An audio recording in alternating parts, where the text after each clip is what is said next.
একটি সত্যিকারের সহানুভূতি আর প্রেরণাদায়ক গল্প লিখতে চাইছি। চিরদিনের সময়ে একটি গ্রামে একজন তরুণ মেয়ে ছিল। তার নাম ছিল মালা। মালা একটি সৌর্যশীল এবং সাহায্যবাণীতে অভিযুক্ত ছিল।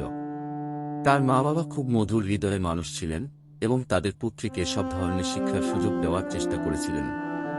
একদিন মালা জানতে পায় যে তার গ্রামের প্রধান শিক্ষক প্রতিযোগিতায় একটি প্রতিষ্ঠান সূচনা করেছেন, যেখানে শ্রেণী 1 থেকে 10 পর্যন্ত ছাত্রছাত্রীরা অংশ নিতে পারবেন।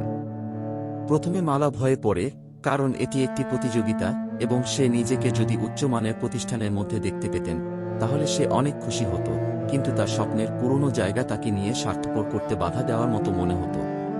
তবে একদিন তিনি একজন বৃদ্ধ মানুষের সাথে ধরা পড়েন, যিনি তার প্রশিক্ষণ ও প্রেরণা দেন। তার নাম ছিল দাদু দাদা। দাদু দাদা মালা একটি আলোর স্তম্ভ ছিলেন। তিনি মালার সাথে অনেক সময় কাটাতেন এবং তার সঙ্গে প্রাণী সম্পর্কের স্বাদ ভাগ করতেন। মালা তার দাদু দাদার কাছে যায় এবং তাকে তার স্বপ্ন সম্পর্কে বলে।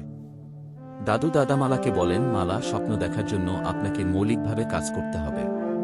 স্বপ্ন পূরণের জন্য আপনাকে আত্মনিশ্চয় এবং ধৈর্য থাকতে হবে। কাজের মাধ্যমে আপনি আপনার লক্ষ্য অর্জন করতে পারেন। এই উপদেশ মালার মনের মুখোমুখি হয়ে ওঠে। তার হৃদয় প্রকাশে উৎসাহ ও শক্তির ঝর্ণা প্রবাহিত হতো।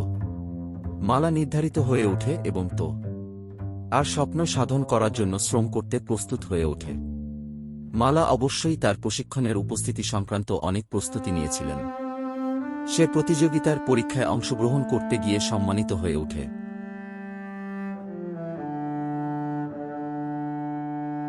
সে তার স্বপ্ন সাধনের পথে এগিয়ে চলতে থাকে এবং তার শিক্ষার্থীদের জন্য একটি ভালো সংস্থান স্থাপন করে।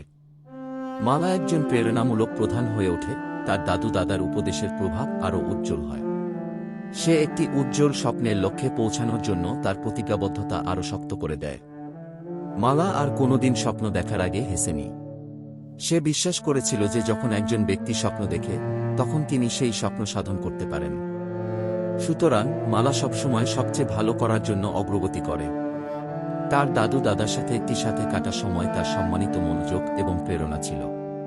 মালা একজন সোজা মানুষ ছিল, কিন্তু তার ইচ্ছা, প্রতিশ্রুতি ও পরিশ্রমের মাধ্যমে তিনি তার স্বপ্ন সাধন করতে সক্ষম হয়ে ওঠেন।